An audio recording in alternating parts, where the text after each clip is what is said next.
on YouTube, guys. Type in bum fight Dr. Phil, right? So they try to get the guy to create a bum fight to Dr. Phil, and Dr. Phil's gonna sit him down and like basically tell him off for being like such a bastard, like an evil person. He's pretty evil to do this, right?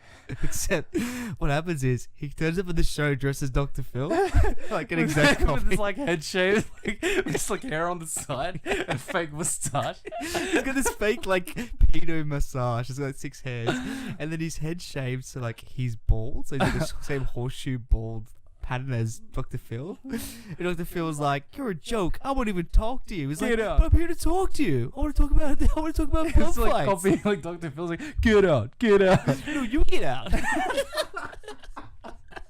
That was so funny. And then like that bum fight scene was like, I don't understand why you would get me on the show and tell me to leave straight away for me to talk about bum fights. And you could tell like Dr. Phil's reaction had nothing to do with moral outrage. That was everything to do with the fact that he fucking came dressed as Dr. Phil, Yeah, dude. he was pissed so funny. He was fucking making fun of Yeah, him. he was so fucking furious at it. It was the funniest shit ever, man. Like, The funniest part as well is like he's getting really angry that he's getting kicked off the show, right? And then he walks off the set. And then he comes back again and he goes, "Yeah, bum fights, yeah." And he starts punching the camera and he runs back off again. Yeah, bum fights, fucking shadow boxing. Like, He's like, "Thanks, Dr. Phil, for the 20 minutes of promotion for fucking bum fights, you dumbass." In today's episode of the Sapiosexual Podcast, titled "The New Word for Cyclists is Cats," Eric and Kain travel the inner-city suburbs of tolerance, smoking durries, navigating parking inspectors, and how a proclivity for kleptomania happens in eastern suburbs bars. We discuss ancient medieval fights and futuristic drone and robot fighting wars.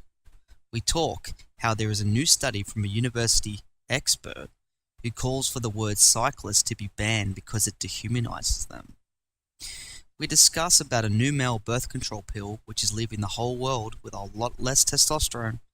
And finally, we tackle Jim Jeffries, the Australian comedian who paints the picture that Avi Yamini is an extremist terrorist supporting the New Zealand terrorist attack. All of this and more on today's episode of the Sapiosexual Podcast. good morning, good afternoon, and good evening. Welcome to another edition of the Sapiosexual Podcast. Happy Sunday, Monday, or whenever the fuck it is you're listening to this. Before we get straight into the episode, we are live on Instagram and Twitter. Follow us on the handle @Sapiosexual Podcast. If you enjoy the podcast, follow us on Spotify, subscribe on YouTube, drop us a comment on the video and like it, subscribe on iTunes or the app of your choice. As always, if you enjoy the episode, please do reach out to people you think might enjoy this and give us a mention. You may even want to share the episode out on Twitter or Facebook. You choose the way you want to spread the good word. Share the love, man. Yeah, man. Well, I hope you all had a really good weekend because we haven't had one yet. This is back to back, Nick. We're going back to back. We're going ass to ass. Ass to ass. Anus to anus. So I suppose this would be more of an expanded weekend rundown. Yeah, it's an expanded weekend rundown. I'm one of your hosts, Kain. Yeah, and this is Eric, number ass cruncher. Yeah, we're fucking doing back-to-back episodes here, guys, because Eric's going to be in the USA, and he's going to be fucking having a good time. Oh, yeah, and you're going to be the fucking Nam. In fucking Vietnam. Yeah, I'm going to be getting herpes and Agent Orange every day, bro. Well, man, all I can say is the only people who ever got a cheaper ticket to Vietnam than you did signed up for the army. And that was like, I don't know, 50 years ago. Yeah, cheap ticket to death. I was Mental health problems. only 19. I was only 19. So, I suppose with the weekend rundown, we might as well give them all access privileges, backstage pass privileges. What else happened in and around the BJJ comp? Did you do... Secrets. What else happened? Okay, so the first part of the secrets was that, when we were at the jiu-jitsu comp, so I was in a bit of stress, like trying to get there and stuff like that. You know, I'm worried about my weight. I could eat 2 bananas on the way. I was like, gee, okay, eat some bananas. I'll get there and I'll have some time to weigh in. I'll drink some water. It'll be sweet.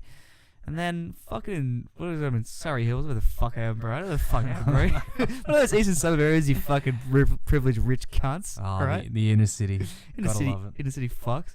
Anyway, so I'm just driving around. For like fucking 15 minutes. Come on a fucking car park, bro. And I'm like stressing. bro, it's a fucking jungle out there, right? Oh man, I knew it would be. It's a fucking jungle, bro. And so eventually I find a spot that's like fucking 500 meters away. And then all of these little fucking yellow parking dog cunts are walking around, bro. Dude, they were in full force, man. It's almost like they got the notification.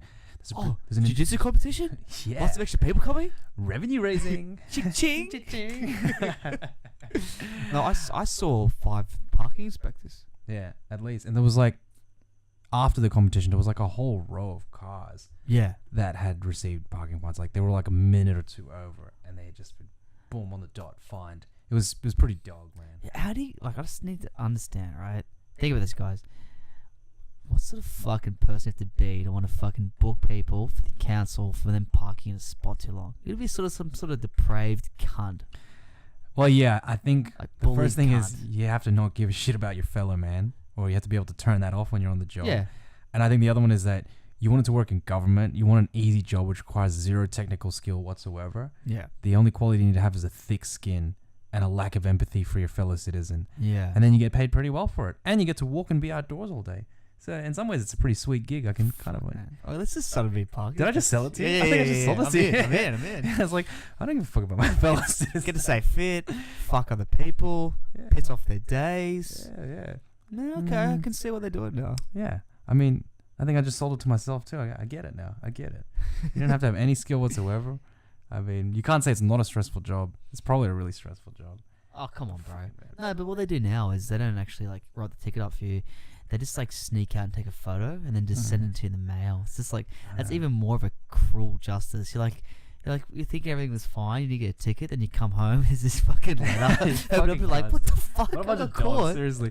Now, you know what it reminds me of? Fucking It reminds me dog of like the like in like ancient Palestine Yeah. back in the day, the way like Hebrew people used to see like tax inspectors, like that sniveling, short, hunched over guy. Ah, Like, yeah. Give me your money.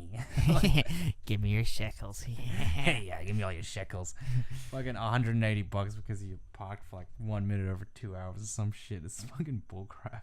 Well, Tesla's got those cars now that fucking just like I've seen that. yeah, they literally like Elon must have said this. It's set up perfectly. I haven't seen it in real life, but he was saying that like his thing has an anti-parking inspector thing. It detects when parking inspectors coming by. It can detect them, and it'll like spray water at them. Yeah. Or like the other things it'll do is like if your time is up, it'll go around the block and find another spot for you, park it, and then That's if your so spot opens up again, it'll drive around the block and park in the spot it was originally in.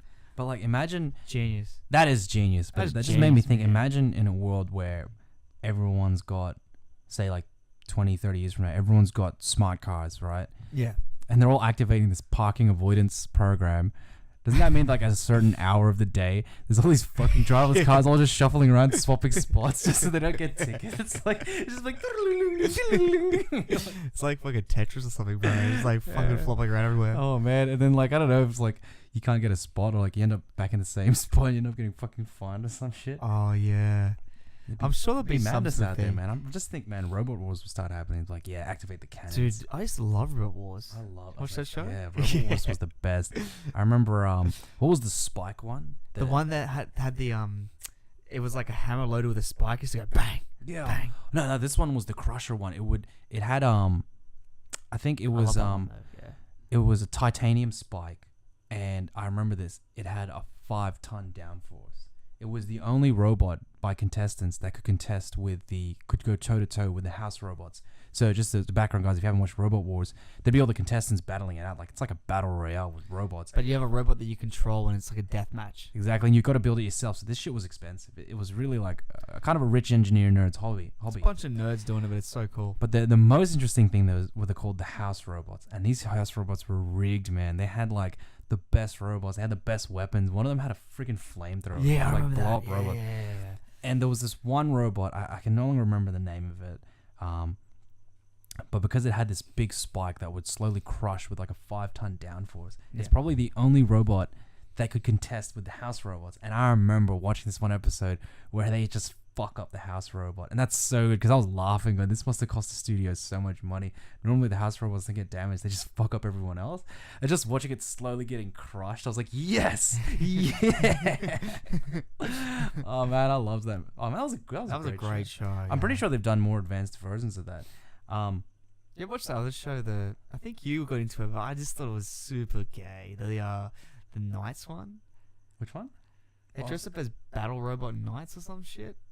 I don't remember that, but it Yeah, sounds like like- something I might have okay, got into. I I'll didn't- admit I might have liked something as gay as that. It was like you get. I didn't mind the concept where it was like you dress up in like suits of armor and then you like fight each other. That was Yeah, pretty cool.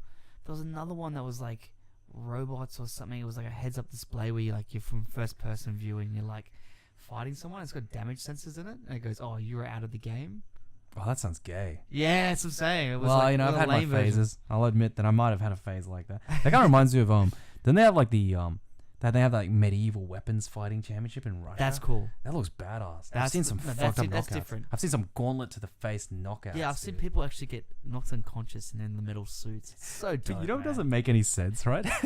Why is the ref just wearing fucking like rubber gloves and like wearing Like clothes? they plucked out an MMA commentator. He's got the black shirt, the black rubber gloves on. Yeah, I'm like, shouldn't he be in full armor? Like he jumps in between them to break them up. I'm like, he's one bad sword swipe away from dying. Like literally one bad axe to the face and he's dead. I'm just like, why hasn't he got armor on? It doesn't make any sense. Maybe he's checking the athletes, like take their helmet off there. I don't know. It doesn't make any sense. It looks so dangerous. He dives in between these two dudes wailing at each other with weapons. I'm like, what an idiot. How did that get sanctioned as a sport though? Because it's Mother Russia. Fucking Russia, dude. They got like, Medieval tapes. they got no rules, man. They got no rules, dude. They fucking just put steroids and everything, bro. Man, so something I found interesting during the well, not during, in the lead up to the Brazilian Jiu-Jitsu comp is just walking around the inner city Sydney, around the Redfern, Alexandria area. Mm-hmm. Just catching a long train in to go to the city. Anyway, I'm just walking past, and you just know you're in a different place because it's like rainbow flag, gay pride on the window, rainbow flag, and then like I see a church like right in the middle in a terrace house. It's like a Federation house. I'm like, there's a church here, and I go, I bet they feel like the minority here. Like, Yeah. we live in the Bible Belt, Yeah. and everyone can have their own opinion on that. And I was just like, yeah, Yeah. they must feel pretty isolated here. I'm like, there's a fucking church here, run a bunch of people who are traditionally very, very, very skeptical of sort of traditional values. I kind of just felt for them. I was like, just touched the window and said, "Go in peace, brothers," and just walked off. Then I pumped some durries in the uni, and I wasn't sure whether it was like a no smoking area. Like I was just kind of looking around. This is like a bridge just before the aquatic center. Well, you put my durries while I was out fucking competing. Well, I was like, I had time. I thought, oh, you're gonna start in like 10 minutes, and I was like, I'll just have to pump a durry. I'm just like sitting there smoking on the bridge, and I was like, I wonder if I'm getting judged right now. I don't know. Times have changed. There's so many places you can't smoke anymore, right? I'm not much of a smoker. I'm a was social cool smoker. when smoking with kids, man. Yeah, it was It's good. not cool anymore. You could go to bars. You can go in clubs and smoke, Oh man, that was like a weird fever dream. How long ago that was now? You know what I mean? Yeah. Do you remember that? Drink You'd be and in, having a durry. oh man, there used to be this nightclub off George Street, Tank nightclub. I was literally thinking the same thing. Oh my god, that place, because it would just be shoulder to shoulder packed, and everyone was just lighting up. Everyone was lighting up, and you couldn't see anyone. It was like smoke machines everywhere. Your I eyes was are just burnt. about to say, you didn't need a smoke machine. No, you They didn't. just had to pump lasers through all Yeah, the fucking yeah, smoke. yeah, It's yeah, like, yeah. like the fucking DJ is like, the producer is like, yo, do we need to bring in the smoke machines? Like, nah, man. The people bring the smoke. Bring in the people. Bring in the people. My people bring their smokes. We just need lasers. Well, it's funny when we went to a pub, we had some drinks, and we went to have a smoke, and then we all just left the pub because no one had a lighter. Yeah. No one had a lighter. We had to like go to a mate's house. But even without it, it's They like didn't have a smoking room. there was no smoking area. There was nowhere to have a cigarette. I'm like, that's so weird. Like, I'm having beer. We're having junk food. You might as well have a cigarette to top Yeah, it all off. so then I just stole the drink I was drinking. yeah. Walked It's out. just like, yep. Had a keepsie. I was like, oh well, it's my cup now. Yeah, I know. That's what they get for me not having a lighter. That's what you get for me being forgetful. Fucking pub. Fuck you puppy, fucking cat. Oh god. Back on the topic of robot wars, though, what I think is the next evolution of robot wars, which I badly want to see. Sex robot wars. Sorry, no, look, the world's not ready for that yet. Society's not ready for sex robot wars, so we'll Right. put that one in the shelf for a while. Okay. So imagine like a caged area, right? Like a spherical cage area, right? And in between all the sections is like bulletproof glass. It's got to be bulletproof, right? And at the beginning of the round, in flies combat drones. Like, and because it's bulletproof glass and like made of really strong stuff. Yeah. Imagine wow, I like thought about that. imagine like they could be armed with like combat drones, firearms and crossbows. Yeah. And like lances, like, and it's all about piloting skill. They'd be like piloting these fucking drones, and you can have like first person cams. You can have GoPros on them, and you can have like, you know, observer drones and first person cams, and just have these drones just dogfighting in a massive spherical arena. I'm like, someone's got to make this happen. I mean, this is all technically already possible. Like, none of this isn't possible according to current technology. Yeah.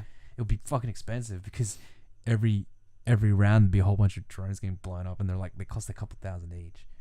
Dude, that sounds like a fucking sick idea. That'd be cool, I right? think you just got a multi-million-dollar idea. Yeah, because they already do drone racing. I was looking at drone racing. I was like, what if they could shoot each other?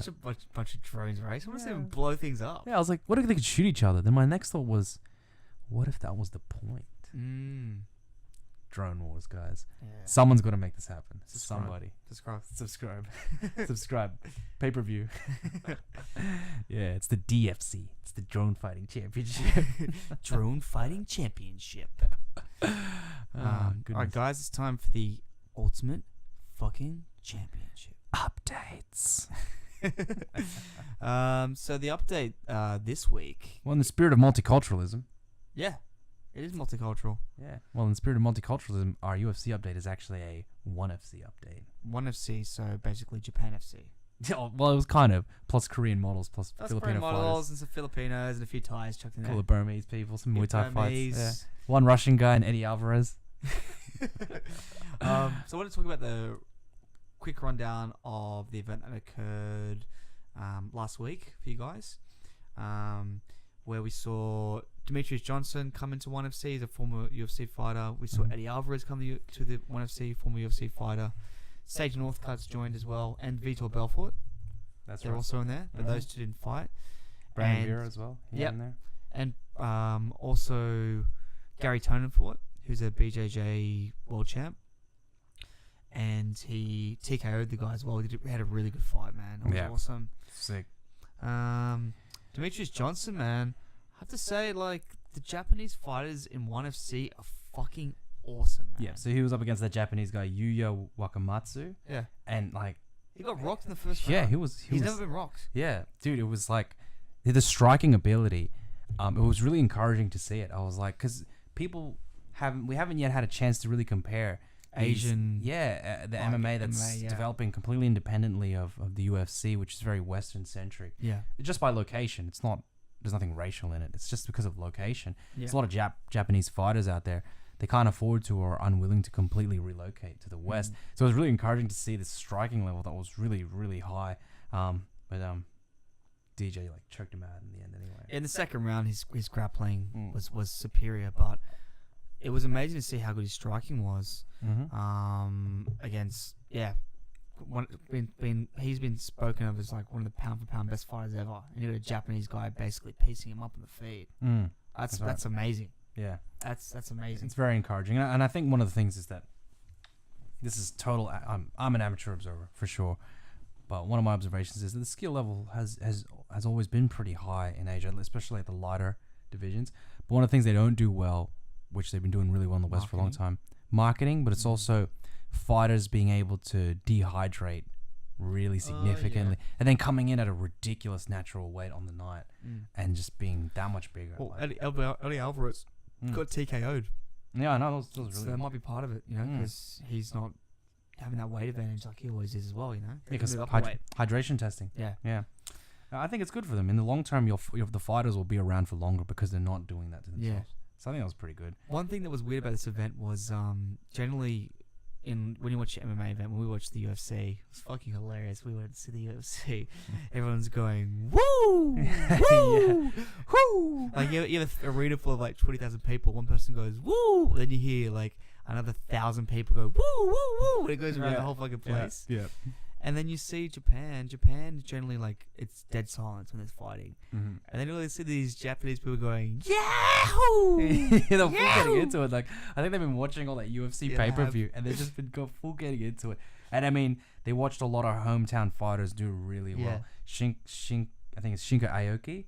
He took the lightweight belt off Edward Folliang. Yeah. He just fucked him up, man. Dude, I saw that fight. Fucked him He up. smashed him. He smashed him, dude. I was disappointed. I mean, I was rooting for the racial biases. for Philos. I wanted the Philo guy to win. I wanted him to hold his belt, but Brandon Vera's still gonna hold it, man. That guy's a he's beast, man. He's wrecking. He's cunts. unbelievable. Yeah. Oh, what was that other fight that happened? With 2 girls. Yeah. The champion moved up weight. Angela Lee, Yeah. the black belt jiu-jitsu artist. Versus a woman from China Yeah. who was super strong. Shong Jingnan, I think I've said that right. Ning Yang. So Angela Lee was trying to step up from atom weight Yeah. into the straw weight, and it was such a good fight. It was a war, man. Yeah. I mean, in the fourth round, Angela Lee almost is that an armbar? Yeah, she had an armbar from her back in guard, and then she went to belly down, but she didn't have it like her hips in a specific right position to crank it. But it was still would have been on hyperextension, but not enough to actually break the arm. It'd just be fucking up the joint. So it was agony, like the agony on like Shang Jingnan's face was so evident. It was like, oh, and like you were like, oh my god, fuck that, dude. And then she fought through and beat the shit out of her. Oh, dude. And then I started feeling sorry for Angela Lee. Like she went from like she's a pretty fearsome fighter for a female. Like you she's just also very tasty. Oh my god, yeah, she's hot, dude. Yeah. So she went from. Anyway, like she went from like this, like she's a fearsome fighter and she looks composed. She's always been composed in all her fights. But the moment like Jing Nan was just fucking kicking her in the fucking stomach, all those body hits, like she just turned into a girl all of a sudden. Like her reaction just was like, I was like, oh, and like her hands were moving in like this really very feminine form, way, yeah. and I was like, oh man, she's done. It's like the whole veneer of like the fighter shell has just been broken. Yeah, it broke down. Oh, she got wrecked. I felt so bad. And she looked she was so gonna did I. cry when she lost. I was like, oh well, you're still the atom weight champ. Don't worry, you still got a belt. Yeah, it's all good. You just need to become a double champ. That's the whole like hot thing in MMA at the moment. Be a double champ. Yeah. One thing, like overall, I thought the event was really cool. I didn't watch the whole thing, but I skipped like the parts I wanted to watch. It was really cool. But one thing that was actually just a bit disappointing is it looks like I'm watching it in a washing machine. There's like constant panning in and panning out, and there's weird angles, and then the graphics, like it looks like Street Fighter graphics, which is really cool. Except it's like in the middle of the screen. This is a bit too big, yeah. And it's like I'm getting feeling sick watching this, man. And like you watch the UFC, it's like I can see everything that's going on. They just zoom out, they just leave it, let's leave the angle. Yeah, So they need that's- better cameramen. It's the only thing that fucked it up. For Apart sure. from that, I'm like, oh, this event's really cool. I'm actually really excited to watch it again. I reckon I'll I'd watch put- it again. I'm not gonna make a judgment call because I'm too amateur, as too much of a novice fan. So I'm not making a judgment call on the skill level. Just in terms of how interested I am in it, I would put it right next to the UFC. It's right below the UFC. I find it so interesting because it's a total different location. There's a total different set of talent coming up there. You ever watch Bellator? I have watched Bellator. Yeah, It's kind of like it's the washed up FC. Yeah, it's like It's the washed up FC league. because it's in the same location. So what? If you're really really good, you'll be in the UFC, and everybody else is the washed up. It's still the best washed up fight we've ever seen. That was entered a lot of entertainment to everything except the fighting. Was, what was that guy's name? Chuck Liddell versus Tito Ortiz. Oh, that was that Golden Boy one. That was the my God. worst thing I've ever seen. It felt like it stopped being funny after Chuck Liddell got knocked out. It was all funny up until then. Yeah. How and slow after- they were punching. Yeah, how I was like, easy. this is pathetic. And then I saw Chuck Liddell get knocked down. I was like, that was like watching someone in a nursing home get beaten up. I was like, this is exploitation, man. It was actual exploitation. I think it started to like the feeling coming out of me was similar to like when you first discovered bum fights. Like you kind of You're like, yay, they beat each other up, and then you're like, oh wait, this guy's like losing his teeth. He's only had 3 teeth, now he's got 2. You're So like, for oh, those shit. So for those who haven't been on the net since the 90s, there was a time before YouTube and you got all your stupid shit from YouTube and you just have to search for stuff, right? Yeah. You just have to find websites through word of mouth. And there was this website, bumfights.com, and it was basically this guy used to pay like $20 or like he had a chicken sandwich. Go like, hey, who wants to have the sandwich? And you make 2 homeless people fight. And I mean, at first, No, hang on, sorry. Let's be politically correct here. It was a chicken sandwich and a little bottle of rum. oh yeah, we give him like a bottle of booze, like Jim Beam or something. We'll get a bottle of booze in the end. It's a Give me the consolation booze. prize. Give me the booze. Give me the booze, Jimmy. Give me the booze. Give me the booze, Jimmy. Well, like, basically, at first you just find it funny. Like, you just feel like, this is fucking hilarious. And then after a while, you're like, yeah, this is terrible. The first 2 were fucking hilarious. And you're like, oh my god, this guy's got no teeth. They're getting him to get pliers now and pull his own teeth out. Well, or the some thing shit. is, like, he starts the fight with 3 teeth, and he just ends it with like 2. Like, he gets knocked out too. he just lost 33% of his existing teeth. So. How's he gonna open them cans now? How you gonna open them cans? How you gonna open them beer bottles, mate? Hey, what about do you remember the bomb fights guy? So there's the guy that ran this site was a piece of shit, right? Obviously, he did stuff. Yeah, I know what you're gonna say. Yes, I remember. Yeah. So then what happened was they got him on Dr. Phil. Yeah. So they tried to do this. I remember. Look this up on YouTube, guys. Type in bum fights Dr. Phil, right? So they try to get the guy that created bum fights to Dr. Phil, and Dr. Phil gonna sit him down and like basically tell him off for being like such a bastard, like an evil person. He's pretty evil to do this, right? Except what happens is he turns up at the show dressed as Dr. Phil, like an exact with copy. his like head shave, like just like hair on the side and fake moustache. He's got this fake like pedo massage. He's got like 6 hairs, and then his head shaved so like he's bald, so he's got the same horseshoe bald pattern as Dr. Phil. And Dr. Phil's like, "You're a joke. I won't even talk to you." He's like, Get out. "But I'm here to talk to you. I want to talk about bum It's like fights." copying like Dr. Phil's like, get out. No, you get out. That was so funny. And then like that bum fight scene was like, I don't understand why you would get me on the show and tell me to leave straight away. We're to talk about bum fights. And you could tell like Dr. Phil's reaction had nothing to do with moral outrage. That was everything to do with the fact that he fucking came dressed as Dr. Phil, Yeah, dude. he was It was pissed so off that funny. he He was- fucking making fun of Yeah, him. he was so fucking furious at it. It was the funniest shit ever, man. Like, The funniest part as well is like he's getting really angry that he's getting kicked off the show, right? And then he walks off the set. And then he comes back again and he goes, "Yeah, bum fights, yeah." And he starts punching the camera and he runs back off again. yeah, bum fights, fucking shadow boxing, and like. He's like, "Thanks, Dr. Phil, for the 20 minutes of promotion for fucking bum fights, you dumbass." Oh god, that's so funny. Hey, guys, you have to remember that when we were in high school, YouTube was not this big behemoth thing, and there wasn't that many funny videos around. So that thing got rewatched like 10 million times, man. Like, I watched that like at least a few hundred times. yeah, like in terms of literal times, yeah, it had to be hundreds of times. Yeah. We would just sit there rewatching it, like, Because there was only like 1,000 videos on YouTube. yeah, it's like, you could actually watch the entire catalog of YouTube. Yeah. And then it wasn't even the big webs. We had YouTube, but E-Bombs World was bigger. Oh, dude. E-Bombs World was classic. Actually, E-Bombs World could have man, I been forgot about YouTube. E-Bombs World could have been YouTube. So again, for you guys that don't know, this was the repository for stupid fucking hilarious videos. Like Yeah. just random shit. It was heavily moderated though. It wasn't like a free form upload type content creation. So like it existed in an era when it actually could have been the YouTube. E-Bombs World could have been what YouTube is today if they'd played their cards right. There's a lot of stories like that from when we were younger. All these things that had the potential, had the idea earlier, but they just didn't quite get it right. Yeah. You know? And but yeah, bum fights. Bum fights, Fucking man. hilarious, dude. Yeah. So you heard about Google Stadia? I have. Can you explain what it is, Eric? Well, Google Stadia, it's essentially a cloud gaming service.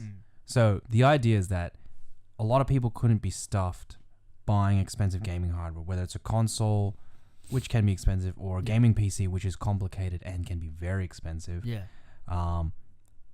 And they basically offer this service, which will be like the Netflix of gaming. And the idea is that you pay a monthly fee, you use your internet to access the cloud server farm that Google has. You leverage this. It's basically unlimited hardware. That's what it is. The hardware power is unlimited. There's nothing. There's no game that will ever be unable to run. So in layman's terms, all I need to do is literally just like click on the service and I can play any game I want without needing good hardware. Open up your browser, click full screen, get your controller out of your keyboard and mouse, and just play games. Now, the caveat to that is you do need really, really fast internet, and not just in bandwidth, because you'll be streaming 4K. I bet eventually in the future that will be. Internet will just be Exactly. super quick. Yeah, and I think it's the ping. The ping is the biggest problem because Yeah. there's one of the ongoing issues. But I think it has a lot of potential. I think this could be a game changer. There's a lot of pros and cons that run through my mind straight away. One of the pros is obviously you never have to worry about gaming hardware ever again. And I mean, in some ways, it's so similar to how Netflix has completely changed the way we expect content. You know, Netflix has done a lot of good for the industry because piracy has gone down. Like, people really could not be bothered downloading anymore. They just go, if it's not going to be on Netflix, I'll just probably borrow DVDs at some point or Blu-ray at some point. but they usually just wait for it to show up on Netflix. Yeah, that is the advantage of all streaming based things, you know, because essentially you just want it at the fingertips where it's like, yeah, I'll pay $5 for that. It's like the UFC. I pay $10 a month and I get to watch nothing. Yeah. every single fight that's basically ever happened. That's All the crazy. live events. That's a crazy amount of value. That's $10. It's $2.50 a week. I think that's what it is that the technology has been able to provide a value proposition that's so compelling that people literally could not be bothered to break the law, even though it's still at their fingertips. I mean, you go on Pirate Bay, you just click a button and it's there. Yeah. But it's just that compelling. But I'm paying $5. Like, I'll just pay the $5. Yeah, it's like I think I pay like $14 for Netflix. But dude, the amount of series that I binge watch on that thing, I can watch it on the train, and like Optus has a deal where it's unlimited, it's uncapped. And actually, Netflix are geniuses at this. I'll just segue into this. The reason that Netflix can offer, or the ISPs, the internet service providers, can offer some of these unlimited, these uncapped, unmetered packages, is that they're not actually accessing a separate server when they provide you with Netflix. What Netflix does when they open up operations in another country is they approach all the ISPs and go, this is like, I don't know what commercial deal it is, but this is the commercial deal that here's your cut, here's how much money you can make off subscribers that we have, as long as you host our entire catalog on your ISP server. So when you're using the internet, say you're with Telstra, they don't have to go elsewhere to give you that give you that content. So you know what that means? It's costing them fucking peanuts to provide it to you, because the most expensive thing is pipelines. You know, the bandwidth, right? Especially overseas pipelines. As people might not realize this. I don't know if people are unaware of this, but the internet is still connected by giant cables under the ocean, and those are super difficult to maintain. It still poses a lot of, you know, engineering issues to maintain, and they're constantly needing replacement and whatnot. Think about how crazy that is. There's these ships that literally go across these pipelines and just fix them up from continent to continent. Wow. Like, I think people forget we're still hardwired. Like, that's how the internet works. I think some people might have, maybe I'm assuming, but some people might have this misconception that satellites just run everything. It's all magic. It's like, no, man. We've got these giant fucking cables in the ocean. What are you talking about, bro? It's just magic. Nah, it's just magic. wake up in the morning, the internet works. The internet just fucking works, and if it doesn't, I'm gonna call up their support and just fucking bag them out. And every time I just get some person's not even speaking English. But anyway, all I'm gonna say is Netflix are geniuses. They're geniuses. Cool. Google Stadia could be the new Netflix for gaming. For Australia, it poses a lot of issues because I mean, we have trouble with pinging the normal game, right? Even if you have the hardware. Like, even if you have all the good hardware and you're just trying to connect to the server, it's like, this is fucking pissing me off, man. Shit, dude. So I don't know if it's going to be possible or feasible in Australia for quite some time, but I don't deny that one day that'll be the future. Yeah. Now, one of the other cons that comes to mind as a result of that, though, is what was the most magic thing about gaming when we were teenagers? The mod scene. Porn? Sorry. Oh, sorry, yeah. Oh, that too. That was magic. Yeah. Mods. Oh, yeah, that was like playing with my little boy Pookie. It's like, close the door, everyone's asleep, dial in, wrap the modem in a tea towel.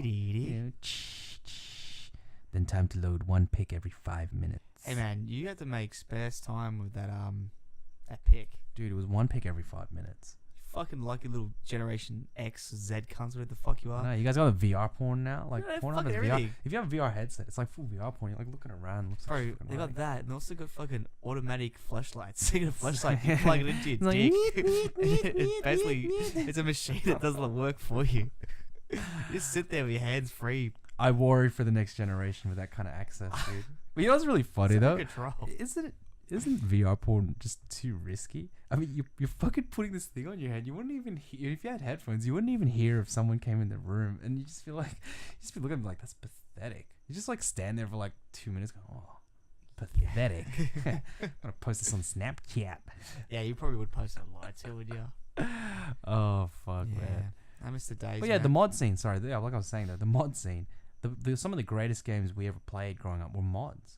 It was the idea that you had this creativity. Like, the thing is about Google Stadia is that it's a move back towards what computing was before they invented the PC. Like, when Bill Gates was trying to do his first programs, he had to dial in using a teletype terminal to a timeshare computer, right? It's essentially like a cloud, except a much more primitive version. And he had to wait to have some processing time to run his programs, right? And that was the 70s. And now what they're saying is, well, you don't need your own hardware. Like, you can just pay us and log into our thing and use our thing. And you don't really get any control over it, right? And the PC was meant to give you that control over it, like artistic control, creative control. And the mod scene is the outgrowth of that. Like, what are the biggest genres right now? Like 5v5 tight competitive shooting. A mod invented that. CS. The fucking MOBA scene. It's just a mod. Dota. It's just a mod. It's a copy. Some of the greatest games that exist today, or their descendants. Of people having their own creative license. Creative license, exactly. And that, I wouldn't want the gaming scene to have this monopolist, or like a monopoly, or this monolithic organization that controls the whole scene. That's what I was trying to say. The monolithic control. Exactly. That's the biggest con that I can see, and the fact that latency will always be an issue until they invent some sort of magic fiber network that. Yeah. I don't deny that one day they will have it. One day you don't have to worry about hardware, but I wonder if you're actually moving away from the idea of what the PC was first invented for. It also, I agree with you, man. All those things, and really the creative license thing does scare me, because it's also, hey, if you misbehave on our gaming services, we'll ban you, or we'll moderate the content. Actually, I think that was a bigger issue that people raised than my one. My one was such a segue issue. Your one's actually the main one. It's like, hang on, like they'll have total control, because it's like, total control. You don't like it? Well, it's like the Apple of smartphones, you know? Yeah. It's like the Apple of Google, of cloud gaming. And it's like, like you said, it's like, you misbehave, we're going to cut you off from our hardware. Yeah. Fuck you. And what if they have so much monopoly control over this because it's so convenient that there is no other way? Like, because right now, if that happens, right, Google Stadia, you get cut off from Google Stadia, well, fuck off. Like, I have my own computer. I'll just log into the server, I'll buy the game. And look, we grew up in a generation of shit talking. Like, half the fun of me playing video games is me to talk shit at you when I'm playing it. Yeah, there's the whole. It's like you said, the whole. Previously, you mentioned about the cancel culture thing, and people getting outraged, and it's like, guys, it's the internet. It's the internet. It's the anonymity that does it to you. Yeah. You just want to talk shit to people. It's so normal that you're actually an idiot if you're expecting this not to happen. You're actually stupid if you think it's not going to happen. And the answer might not be making things perfect for people. Maybe the answer is learn to deal with it. Because probably the world is a lot harsher. Your whole life, the rest of your life, is going to have a lot more difficult and trying moments than a guy on CS talking shit because he can't play well. Life is going to throw you a lot more curveballs than that, guys. Yeah. I mean, or what, you don't know how to play Dota? Well, maybe because you don't know how to play Dota. And maybe you are shit at it. And maybe if you don't enjoy that challenge, you should just go somewhere else. Yeah, but if Google or YouTube, like, we already see what's happened to YouTube comments, YouTuber videos, different stuff being censored and modified. Yeah. And you could definitely see the same shit happen to gaming. And it's just sad, man. Gaming used to be this niche, weird thing. It's like, when we were in high school, play games. Oh, you play games? You must be you're a fucking loser. Yeah. And now it's like, oh, everyone plays games. You don't play games. If you don't play games, you're a loser. It's like, man, what? Yeah, I might as well regale you with that story. When I was a couple of months back, I was at Sanctuary Hotel, and like, we were chatting up some girls, and they were a bit younger than us. I mean, they were all in their early 20s. And we were mentioning that, I mean, I really don't go out that often. I don't really go out drinking like that, and just out in bars. And like, so what do you normally do in your spare time? And I'm like, we play PUBG, and I'm just thinking to myself, like, what reaction did you used to expect when you'd say that? It'd be like either neutral or negative. It'd be like, oh, okay. Even if you said that 5-6 years ago, man. I think you would just get a negative response, right? Well, you play PUBG. What's that? And then like the opposite was like, they were just like, oh my god, I love PUBG. High five. And they started fucking talking about all the games. Like, they wanted to have like this nerd cred. And the way I think of it, the way I interpret that is, it's like back in the day when a girl would try to learn about a sport or just pretend to know about a sport or like it, to be one of the guys, to be with the guys. It was the same thing with the games. It's like, that's how mainstream we've gotten. I'm in a bar admitting that I'm a fucking nerd, and they're just like, hell yeah, they want to talk about it. I'm like, I'm getting tripped out, man. This is not the generation I grew up with. I can't say it's a negative thing. I actually think that nerds out there are really lucky. Like, the nerd value has gone up, especially because of all the, the startup geniuses, the billionaires, all that sort of stuff. One thing I have to say is, like, we do have to kind of accept change. Like, change is a inevitable part of all our lives. The things are not gonna be the same. Things that are like a niche topic or a niche hobby become mainstream things, then all the other shit from the mainstream gets bled into it, and you're like, this cool thing is no longer cool. It's like D&D. D&D had their own thing, and it was all like a normal, really cool thing, and everyone used to still meet up and do it. and then all got infected by SJW politics, man. Like, no one's Yeah, to play oh, anymore yeah, because you dude. can't call anyone a dungeon master. You can't call people like male or female. You have to call them non-specific genders and shit. People are like, I'm not gonna fucking play this game anymore. Like, I can't be a nerd anymore. I have to listen to Yeah. these fucking rules. And I think I wouldn't place it completely at the feet of just SJWs or the overly progressive types. This is what happens when anything becomes worth a lot of money. Oh, okay, money. Yeah, When okay. any industry or any market becomes worth a lot of money. So when we were young, say 16 years old, circa 2004, PC gaming was a niche subculture. Like, it really was a subculture of people. I mean, it's also because computers were so shit and hard to handle. Like, Yeah. things would just fuck up, and you had to figure out all the drivers, and just things weren't that easy, weren't that convenient. And it just wasn't that common. People, and we used to do LAN parties. And when we say LAN parties, guys, LAN parties today are not real LAN parties. LAN parties today are just people sitting next to each other playing games on the internet. Okay? It's not a real LAN party. Not a That's real not a LAN LAN party at party. all. LAN parties used to be connecting your computers together, playing with each other, and closing out the world. It was like basically the D&D of our time. Yeah, it it really was. was the D&D of our time. And yeah, I mean, like you said, you can lament how things have changed, but like you said, things will change no matter what. You can't And in some stop ways, it. some You ways it's can't better. stop it. I mean, I'm glad that you can be a nerd and walk into a bar and like chicks think it's totally normal. They're like, oh well, it's better than cheating on your girlfriend all the time or fucking around. Yeah. Like, well, you're not doing drugs. They kind of think, oh yeah, you just chill and play games. Like, it's all right. That's pretty cool. The range is usually from all right to pretty cool. Yeah. It's rarely ever negative. Yeah. It still can be negative depending Still on. can be negative. Just depends on the person. But generally, the general consensus is like it's a normal part now. It's really weird. Exactly. So, yeah, things can change for the better, guys. You gotta have some optimism. You know, there's pros and cons to things. Is there good changes with people that ride bikes? Well, an article recently in Daily Mail UK published a study from QUT professor Narelle Horwath. She's an Australian. Said the study, which questioned 442 people in Victoria, New South Wales, and Queensland, found 55% of non-cyclists rated cyclists as not completely human.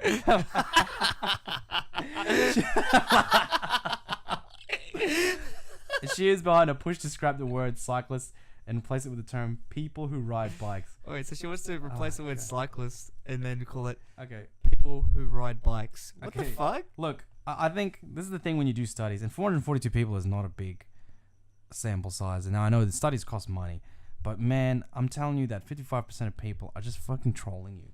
There can't be a genuine belief they're not completely human. Although I will concede that when I'm driving, when I'm in the experience of driving and I see a cyclist in the way, and it's a mixture of impatience and rage, selfish rage, because I just want to get to where I want to go, Yeah. and also this weird raging concern for their health, safety.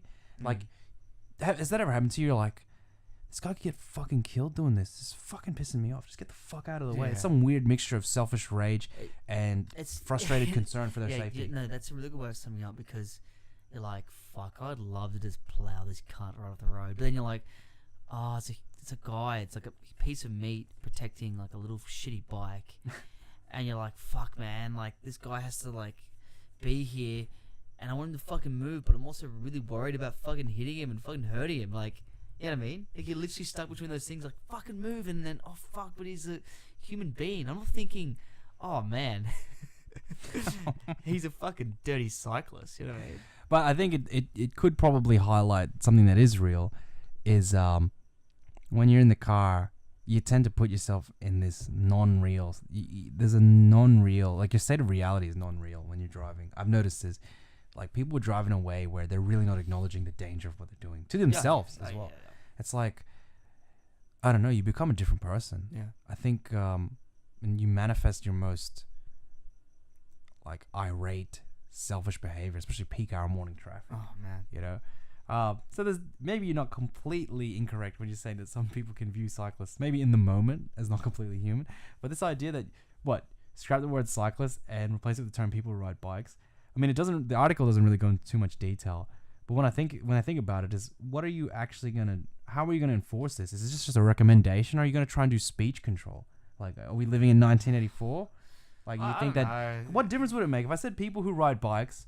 I'd still be thinking while I'm driving that fucking cunt in my way. I mean, I can't help it. That's what I'd be thinking. You're gonna think cyclists, because that's how you label things. It's just a simplification of it. You don't. Oh, I guess it's like person of color or colored person. Well, I mean, Like, it's stupid because like yeah. this is what you call pseudo scientific studies. I mean, No, hey, cyclists. she's cyclists. a professor, Eric. Yeah, she's a professor. She's a fucking idiot. Professor. Yeah, professor of what? Fucking. Queensland Uni, mate. Yeah, she's a fucking. I'm a professor. The word cyclist dehumanises people. I'm like, what does cyclist mean? Person riding a bike. What do you want to call them? People who ride bikes. Oh. It's like saying, oh, people who don't like piano are dehumanizing pianists. We can't call them pianists anymore. We should call them people who play piano. Oh, fuck off. Oh, that is But- genius. But the other thing as well is like, this is a woman that's a professor at a university that's calling for words to be banned. You're at a fucking university, isn't there? No Exactly. critical analysis involved in this Do at you not all? understand the foundation on which you're standing upon, the Yeah. platform that you've been given? Yeah, exactly. Now, well, you know, I think tertiary education is really failing people just Yeah. as much as, you know, the ongoing issues. Like, everyone's aware of the ongoing issues with, you know, primary and secondary education. And I suppose we're more aware of those because those are the education that we expect every person to have in Australia. Yeah. That's the basic education that everyone must have. And so we have a certain expectation. We're well aware of the issues, but I think people aren't really looking. Some people are. They're looking deeply into the issues with tertiary education. You know, like, who wasted money on this shit? You know, like, we need to spread there's a quote. We need to spread the idea that those people, in brackets, cyclists, could be any of us.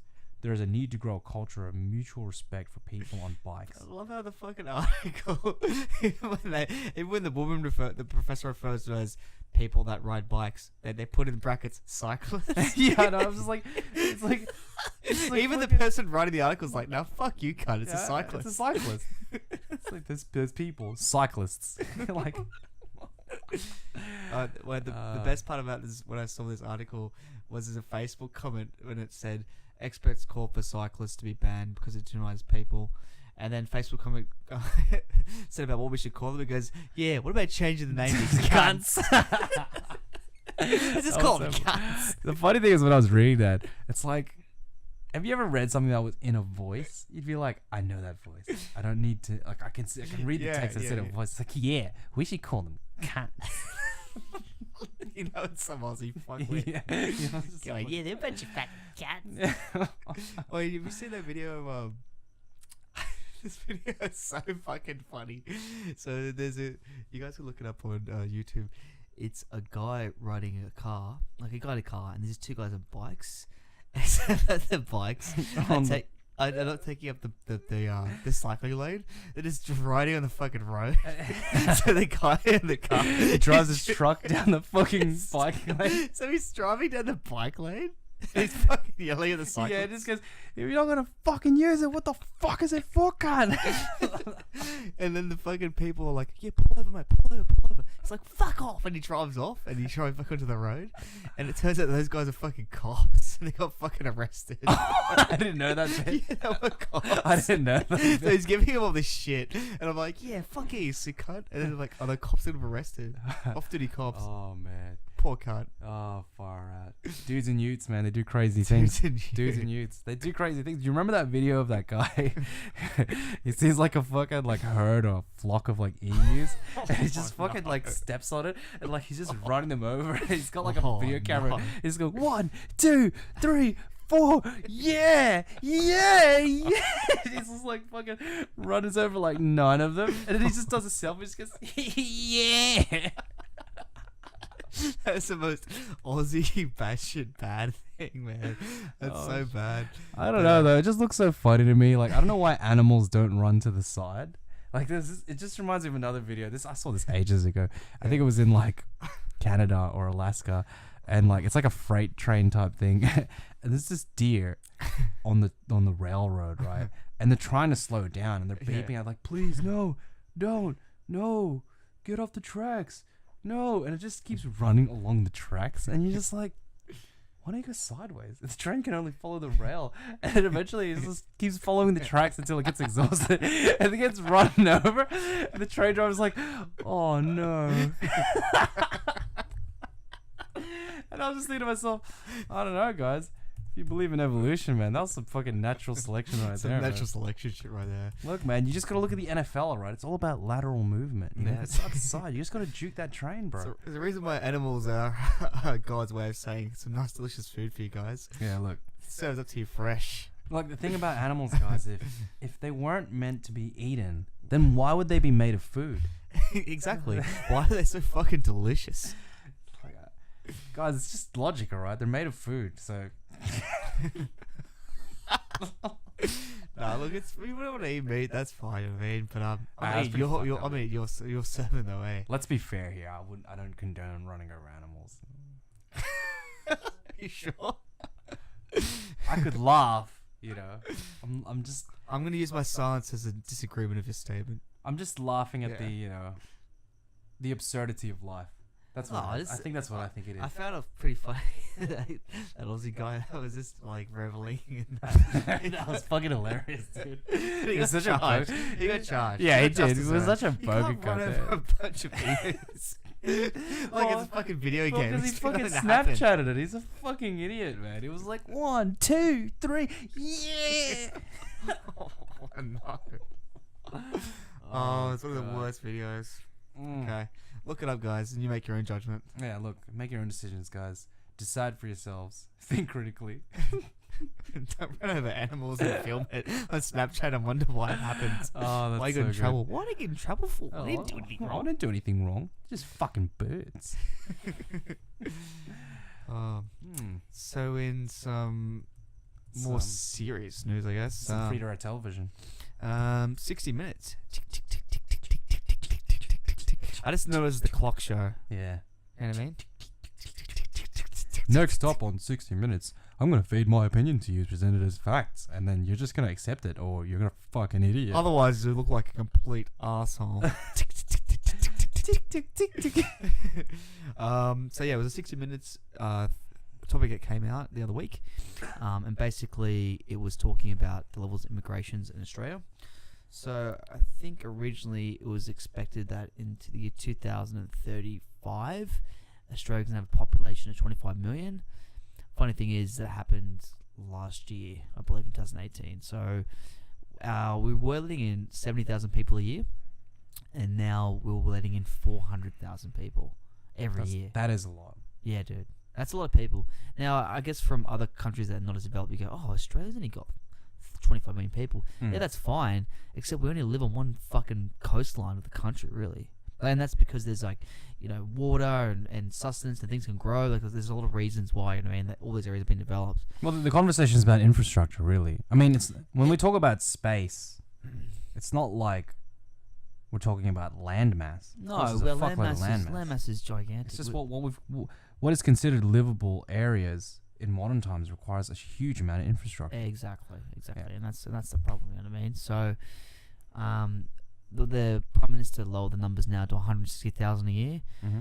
Yeah, sure, it's a reduction, but like what they were saying is that like at optimally 70,000 people a year would have enough time for the infrastructure to catch up. And then you had a politician come on, and they were trying to like weasel out of them like what they're going to do with the immigration. And he just kept like ducking the questions, like, oh, you know, we're on track to reduce immigration. He's like, yeah, but how much? He's like, oh, I don't know, we're just like on track, and you know, it's weird. Like you gotta like where the facts. He's just talking shit. You're like, all right, obviously you want more people here because it means more money and more economy and more growth. We get that, all right? But Yeah. at a drain to everyone else is the problem, you know. Well, I think it's a bit of both. Look, these types of exposés, you know, there's money in this. There's a vested interest in trying to paint things as black and white. It's either this or it's either that, and it's really a bit of both. But that's what the article. Sorry, that's what the thing did. So they got Dick Smith on there, right? Yeah. And Dick Smith is like, so this letting in too many people. Like, look at this. And they ride around in a helicopter. He goes, mate, they need to lower it down to about 100 or 70,000, and then things will just be fine. And then the other flip side was like this guy going, oh, Dick Smith thinks that zero immigration is just going to ruin everything. You know what's going to happen? there's gonna be no jobs and no revenue and nothing. It's all gonna be just a farce. You need to stop whinging. It's just like we become whinging poms. It's like, all right, bro. I don't think we become whinging poms, mate. Okay, I think it's just literally like you just categorize left and right and just left it. You know? Well, yeah, That's it was just very plain black and white. Yeah. And it's too simplistic, and as So usual, this is simplistic. the total point. For one thing, I have to agree that Dick Smith is a whining cunt. Like, he's just salty because his businesses went down the drain. Yeah. I'm like, sorry, your electronics stores sucked balls, and no one wants your fucking knockoff Vegemite. And he's trying to blame it on like immigration and fucking unfair competition from China. And it's like, yeah, man, Yeah. fucking stop complaining. On the flip side, look, there is such a thing as too much immigration, and it's all about what does the country need? Okay, what will it benefit from, and how much infrastructure do you have in place for that? So you need that. That is a real conversation we need to have. Yeah. It's a real policy that needs to be carefully developed. But politicians are just like, hey, we need the people in here. Let's rev up the revenue. Well, And that's the business problem. people tend to agree because they need. Of course They're they always are. looking for more people. qualified Money. people as well. Yeah. But the thing is, people need to remember this, and they need to be reminded of this. Unless you're a refugee, it's really fucking hard to get a PR in Australia now. It's really, really hard. Like uni graduates with like a couple years experience in necessary fields, even some of them are being sent back home. And we're talking about necessary fields. There's this list of skills that the country requires, and sometimes even they're not getting in. So I mean, look, It's also like we also have one of the best passports in the world. Like, you can go to literally any country. Like, if you're a Chinese person, you want to come to Australia, you need to pay like a lot of money for a visa and have reasons why you're here. That's You don't right. Just turn up. Yeah, you can't. People think that though. People are like, oh, fucking China's doing fucking just paying people over. Like, yeah, they are, but they still have to go through hoops. They got a lot of money though. Yeah, man. yeah, and there needs to be those. I mean, there needs to be the country. Every country has the right to decide its Yeah. immigration policy, its immigration intake. You just don't want to be. You wouldn't want it to be driven by fear mongering, or also But bleeding By people, greed. bleeding people, exactly greed. Yeah, or bleeding greed. people dry in their own Yeah. country. They're gonna like. That's how you develop a racist society.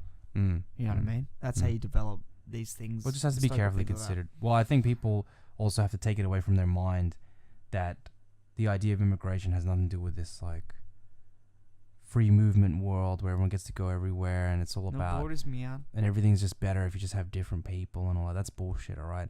The reason you have immigration is that you have a benefit from their skills and perhaps to some extent also their diverse backgrounds. It can help. You have a diverse So upbringing. having diverse backgrounds, is Diverse good though, experience. yeah. It does work, but you got to have the skills, willingness to work, a record that seems clean, a clean record, and the country's got to have the infrastructure and willingness to have you in there. That's how it is in any country you go to. Why do people come to another country permanently? For a better life. So the country's also got to get something out of that too. You know, now we have an obligation for compassion, Yeah. and I totally agree with that. So I mean, there's always got to be some form of refugee intake. I think it would be wrong for Australia to be one of the richest people Of course per we capita. can. Of Some of course the we richest can. people in the world per capita. It would be wrong to say that we have no capacity for compassion. Why wouldn't we let refugees in? Exactly. But that being said, doesn't mean you just let everybody who wants to show yeah, up. but you don't just. Yeah. Again, it's somewhere in between. It's we've got to be careful with our policy. You know, be careful with how we set our policy. No, I agree, man. And You summed that up well, man. We do.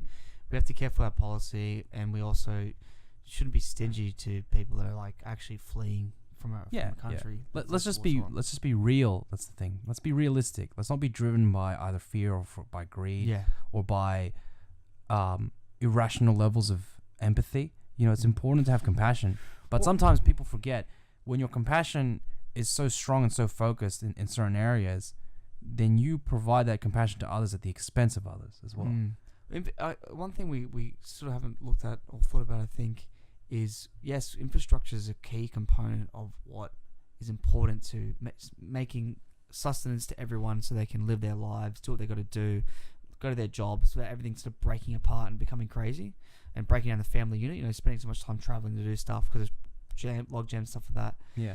But the other thing that's important to note is like, if you have say you have a country that's 4 million and then you let in 400,000 people every year, that are just anyone from everywhere, then the multicultural society just becomes enclaves. So people literally linking up where they are, they're not blending in at all.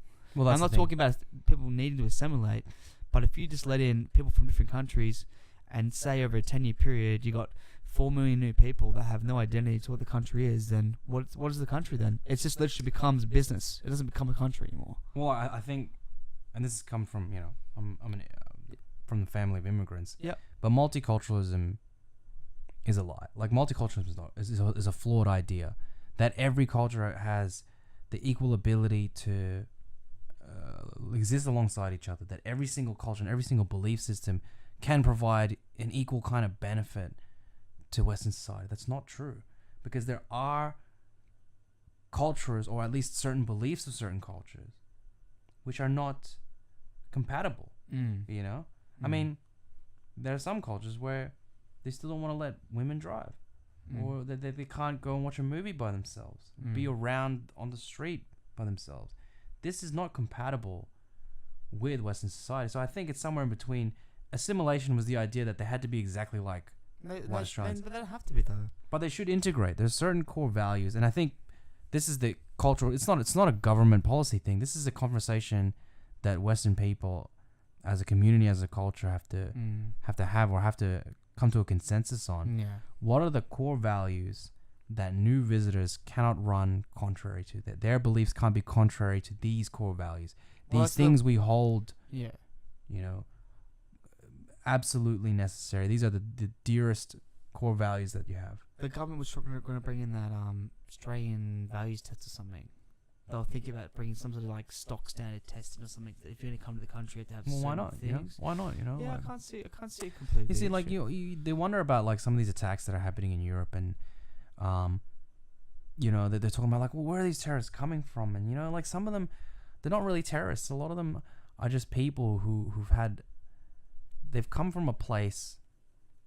They were trying to escape. For example, they're trying to escape the Middle East. Yeah.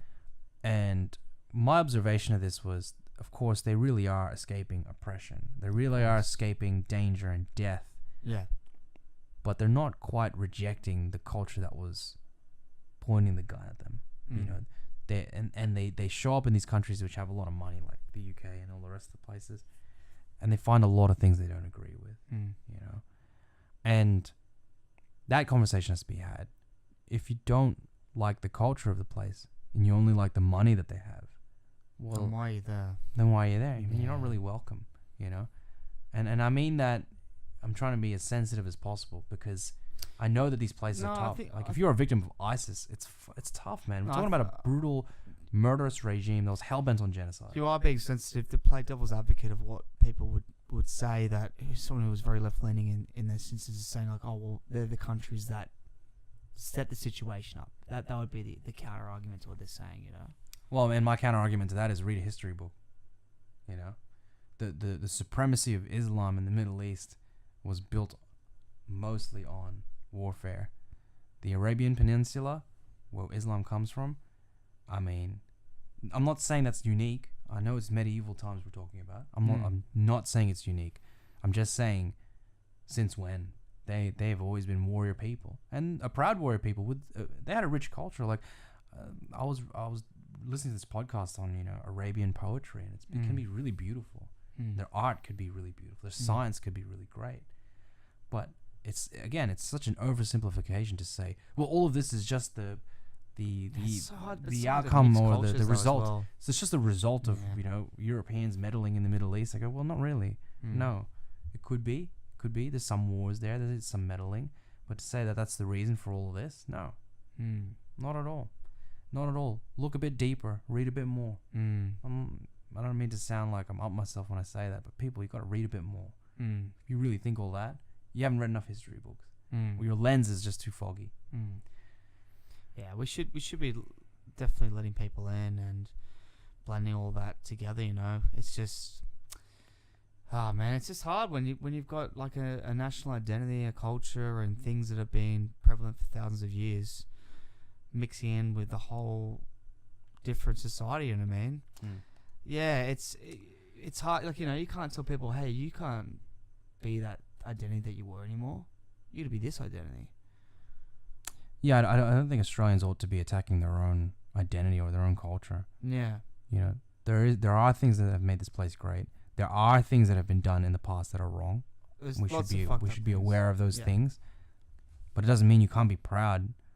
A great society has been built here. Yeah. That benefits most people. One of the best places to live in the world, man. It's still one of the best places to live in the world. It is.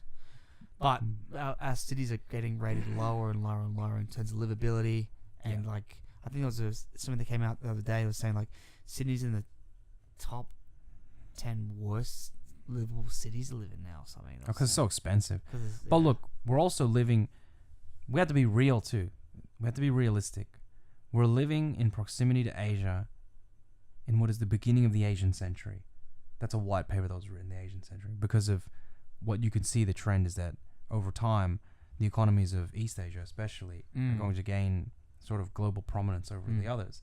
We'll be living in a sphere that in terms of at least trade and economics, even culture, will have a strong influence from Asia. And because we live in a more global society, you have to learn to compete. Yeah. So having things easier is not really an option. Like working towards things being easier, if that's the reason people are complaining, well, guess what, guys? You can get fucked over from afar anyway. You could block immigrants all you want, but you're unable to compete, you're unable to innovate. If you can't do these things, you can't provide services and goods better than other people, your economy's going to get fucking raped anyway. It's going to get fucked anyway. So be real as well. You got to be real. You got to understand we're living in an increasingly competitive world, not just our society. Our society is becoming more competitive, and it is harder to live in Australia than it used to. That is true. But it's not all, it can't all be placed at the feet of immigration. That's not true. It's the global market itself. You have to compete, you know? Australia had to close down all its car factories because they just couldn't do it efficiently enough. Well, how can Thai people still... No, hold on. Thai people will tell you, oh, Thailand has all these Honda factories because it's cheaper there. Okay, then why does Subaru make most of its cars in Japan? It's the number 2 economy in the world still. How can they fucking... They can afford factories? They can do factories? Why can't Australians then? Maybe it doesn't... It's not... You can't blame immigrants. That's not immigration that did that. That was just straight up laziness.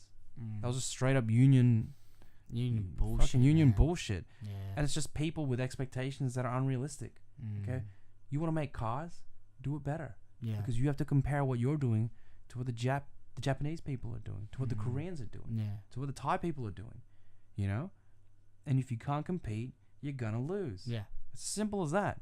You're gonna lose. It's not a zero-sum game. There's a lot of trade that can happen between nations and all the rest of it. But competition is real, man. Yeah.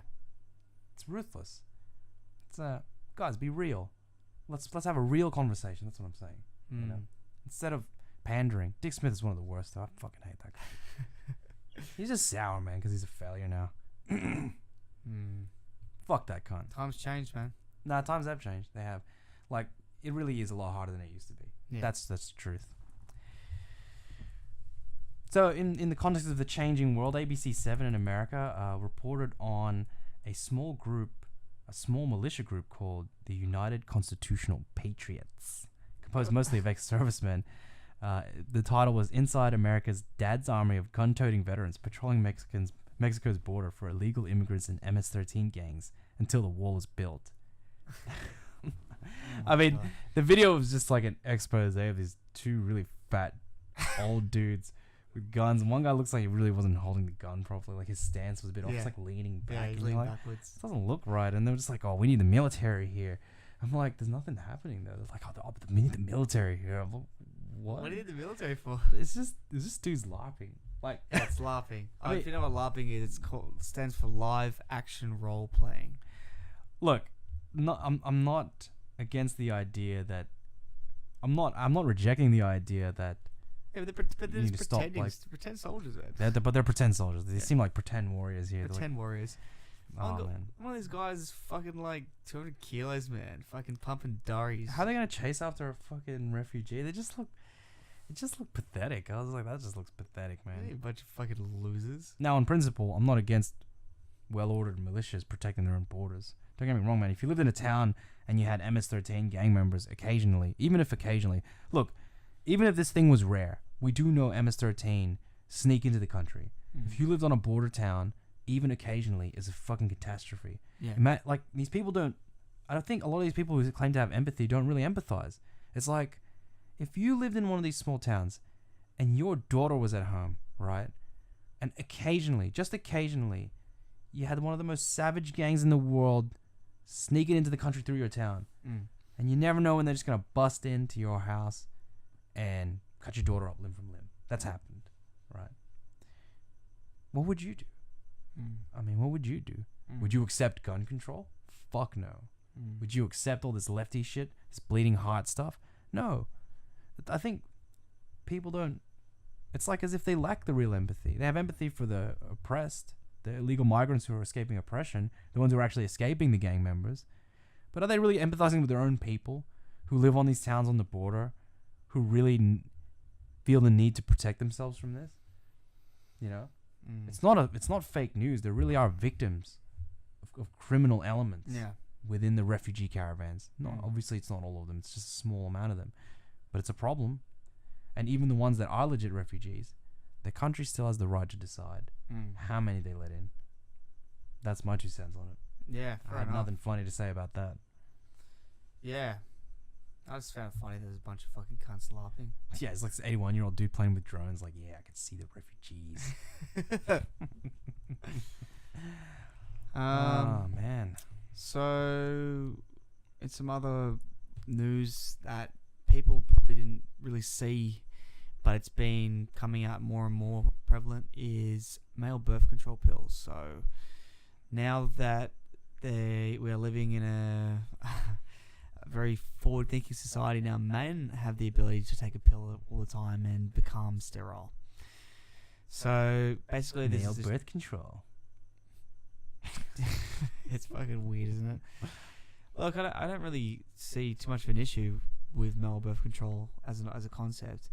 Okay, you take some medication, and then your sperm gets nulled out. It's just like women taking female birth control. Oh yeah. But there's other methods that you can use that don't affect your fucking hormone system, because your hormone system's fucking pretty complex.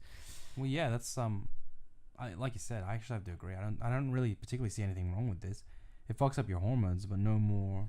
It doesn't appear to be any more or less, from what I'm reading, than what happens to a woman when they take the pill. And I mean, I'm not really in favor of these pills for people. I mean, it just fucks you up just so that you can't get preggers. And this is part of the issue what I see with this thing coming out. So what happens is that like Western society is now in one of the most biggest declines of sperm production ever. So they're saying over the last 40 years, I think sperm production's now at a quarter of what it used to be. Now they have different reasons why there might be. They say it's contaminants with a lot of plastics that increases xenoestrogen, which in turn makes you have less sperm inside your body and lower testosterone. And also testosterone has been falling significantly over the last 30 years as well. Yeah. So an average man now, compared to like a grandfather generation, has like a quarter of the amount of testosterone they did before. So if you add those two factors in and then mix in with another new pill which neutralizes sperm, then you're at a stage where people are gonna struggle to have kids. Yeah, you're gonna have a super struggle to have kids. It's not just that, you're gonna breed generations of weak men, because it's unnatural to have such a low testosterone amount. It's super unnatural. Men need that to do the things that they do, and you know, whether people like it or not, men do all the dangerous jobs. They're the ones that suffer 90% of all the workplace deaths, right? Near to that amount. Yeah, they do almost all the hard physical labor. They do all the fighting as well. Almost all the fighting and dying. You don't want a society of weak men, because there are other hyper-masculine societies around the world who aren't really that successful, but they're not having this problem. But they're also having like side effects of these drugs as well, like getting tired, they getting like emotional, all the shit that happens to women. Yeah, but it's just like, well, what the fuck do you expect me to take a fucking drug? It's gonna neutralize your fucking ball sack. You know what I mean? I mean, I would never take this thing, but I would also like to say that I do believe in fairness. I wouldn't ask a woman to do this either. It fucks up their hormones. Yeah. You don't want that. Well, this is what Alex Jones talks about, turning the frogs gay. They're turning the freaking frogs gay. Yeah. We see you, globalists. You're turning the freaking frogs gay. And that like, if you don't know what that is, it's basically what Alex Jones was talking about was women using birth control, and then they're excreting it in their urine into toilet water. The toilet water is going to lakes, and it's still affecting fucking wildlife. It's actually turning frogs that have like different genitalia, turning them like homosexual. Like, you know, it's a meme. It's a joke when he says it, but like, it's actually doing that. Yeah, I know. It's funny. That's one of his most quoted, like, meme-worthy People go, oh, things. well, that's so stupid. It's like, no, actually, that's like, That was one of the real times he thing was that's right. happening. That was actually one of the times he was right. He was right. Of all the crazy, stupid things that Alex Jones says, every now and then he says something and go, hey, guys, he was actually He's right. actually right about that one. Freaks me out when it happens. So if that's what female birth control looks like, what do you think male birth control is going to be like, man? I'm not in favor of these pills, you know. No. I mean, look, we've got other ways of controlling things, you know. Latex. Wrap your meat. Just in the wrap. heat. When you're in heat, wrap your meat. Easy. Yeah, exactly. Or you could go Catholic style and just abstinence. Yeah. Nah. Nah. Nah. Nah. I'm gonna wait to marriage. Thank you. Next. I'm gonna wait to fucking marriage. Catholic. Very gay. Very, very gay. So a very interesting YouTube clip we saw recently. Yeah. Avi Yamini is a fairly conservative commentator. He has some pretty strong views on immigration in Australia. And to be fair, he does tend to be quite critical of Islam as a culture. Yeah. I think he's from Israel, and like he's He's Jewish. He grew up guy. in an ultra-Orthodox family. Yeah. So he has Jewish views, and there's obviously a kind of tension between them and the Islamic community. Yeah. He got invited by Jim Jeffries, who is an occasionally funny, super lefty comedian who made his fortune bagging out Americans while doing shows in America. They categorize him as a comedian. I don't know if you call him more of a that. political social political. He's one of those commentator. fucking talking head political fuckwits. Yeah, and people love him. He's Idiots. so funny. Anyway, he invites Avi Yamini for an interview in Singapore. He offers to fly him over. He offers to put him up in a hotel for a couple of days and to do an interview. And Avi Yamini provides two conditions for him to do this interview. The first condition is, you are not going to associate me with neo-Nazis. I'm a Jewish person. The second one is, you are not going to cut the video where one question and one answer are mismatched to make me look like an idiot. Yeah. But he knew straight ahead of time that they were going to do that. Jim Jeffries is like, fuck you. Yeah, Jim Jeffries is like, fuck you, man. I'm going to do this anyway. So, genius thing that Avi Yamini does in this video, this YouTube video, he puts a hidden camera phone recording the interview The whole time, the full hour, right? Because they do a 4-minute expose on a 1-hour interview, and he just commits all of those fucking things that he said he wouldn't. Jim Jeffries said he wouldn't do. Yeah. Associate them with neo-Nazis straight away in his comedic style, and then proceeds to mismatch the answers with the questions to make him look like a fucking idiot. But the most reprehensible thing in that video was, because Jim Jeffries didn't know he was being secretly recorded, he was actually the one who said the most off-key shit about Muslims. He was making jokes about if a dingo ate a Muslim baby, they would vomit. And even Avi Yamini was like, dude, you just crossed the line. Yeah, there, you've gone man." too far. He goes, I never joke about killing people. Never. And then Jim Jeffries was like, oh, don't worry about it. I never look bad in these interviews. And you're just like, you're such a fucking cunt. Yeah, and then later on, he's just like, oh, what's the whole problem with Muhammad? What's the whole problem with Muhammad? Oh, well, you know what? I'll just draw him. And then he goes to draw Muhammad and goes, I've got no problem with that. And just showing it to the camera. It's just like, yeah, I'm not going to see you put that live on You got so much balls. Yeah, it's like he's acting like he's got so much. so tough. Yeah, he's acting like he's got so much balls. It's like, yeah, we'll put that on TV then, cunt. Let's see what happens to you.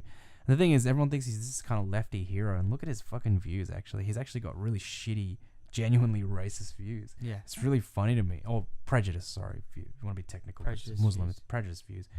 You know, I'm so glad that Avi Yamini was smart enough to do a hidden recording of this, fully expose him for what he is.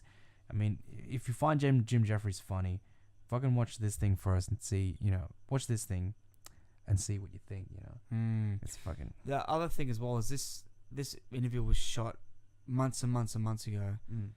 And then they brought it out just after the Christchurch attacks. Yeah, and to make him look like a mad racist. To imply that he was saying these things in response to the Christchurch shooting. Yeah. It's fucking sad. It's a massive hit piece on the dude, man. Like, yeah, look, he's critical of Islam, and he's got his own reasons for that. And you could say his views can be pretty extreme in the sense that he tends to apply this view of, you know, cultural incompatibility and just apply it to everybody. And I think to myself, well, you still got to treat individuals as individuals. You can make comments about culture as a whole, and to some extent, you'd still be quite accurate. But when we talk about people trying to go over here, or whether they got skills or whether they're refugees or whatever, you have to assess them as individuals. You can't go, oh, you belong to that culture, you must be fucked up. No, we have to see whether you're willing to integrate properly. And if you are, and you actually do accept Western values, the ones that are, you know, the ones that we decide as a society are the core values, then you should be allowed in. Yeah.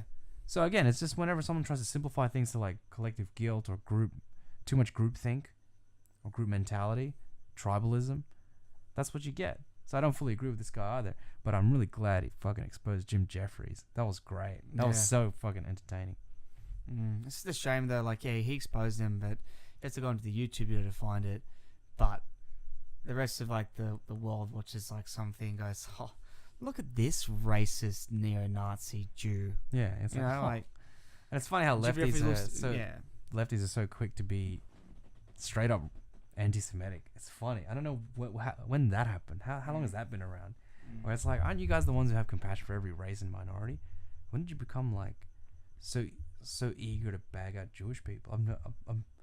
I've noticed it more and more now. Not bag of Jewish people. What do you mean? Lefties, like look at Democrat Party. Like, there's all these anti-Semites just running around. Like Ilhan Omar. I don't know about that, man. Well, they try to justify it as like, oh, it's actually just we're just actually being anti-Israel, like, or it's anti their policy or something like that. Maybe anti-Israel, yeah. You know what it is? It's because there's a lot of Jewish people who eventually become part of the establishment because they're really successful. I don't see them specifically bagging out Jews though, man. That's pretty. I think there's a skepticism that's towards way Jews. They don't group them according to the victim. No, they're groups. not. They're not allowed to be. But They're not in the victim hierarchy. And Jews see themselves as a race, not as a religion too. Well, there are a lot of things rolled into one. They're kind of a race. They're kind of a religion. Yeah. They're also this culture and a really rigid way of life. It's a way of life in a way that's it invades your it permeates through your life in a way that a lot of other religions or cultures don't. Yeah, it's quite fascinating in that way.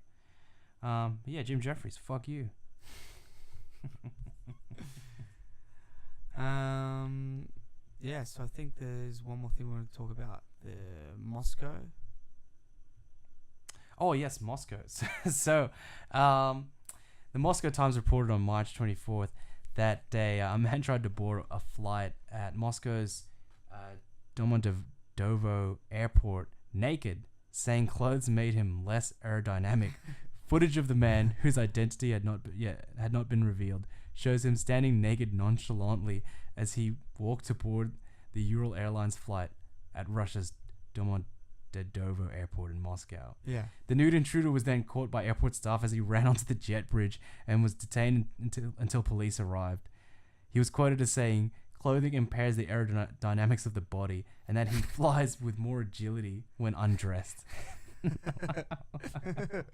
I mean, like, there's nothing really particular to say about this except it's fucking hilarious. Weird, the best bit was that he's just like standing nonchalantly. Like, how did he come to believe that it would be okay? Vodka. Oh, well, you know, it's mental illness, I suppose. Yeah, This is vodka, man. This is vodka. That's yeah. what I'm saying. He's just on something. That's it, man. You turn up at a fucking airport naked and expect to go do anything. Maybe he just wanted to join the Mile High Club and get a little bit too eager. It's like, yeah, stewardesses, you want to fuck me? I'm aerodynamic. I'm aerodynamic. I fly well. My skin cuts through the air like a scythe. I'm aerodynamic. Now it's time to fly high with me. ASMR. Oh, jeez. Well, I think that's all about all we got time for, folks. Yeah. Hope you all enjoyed episode 6. Episode 6. This is your host Eric, And it's Kain. signing off. See ya. See ya.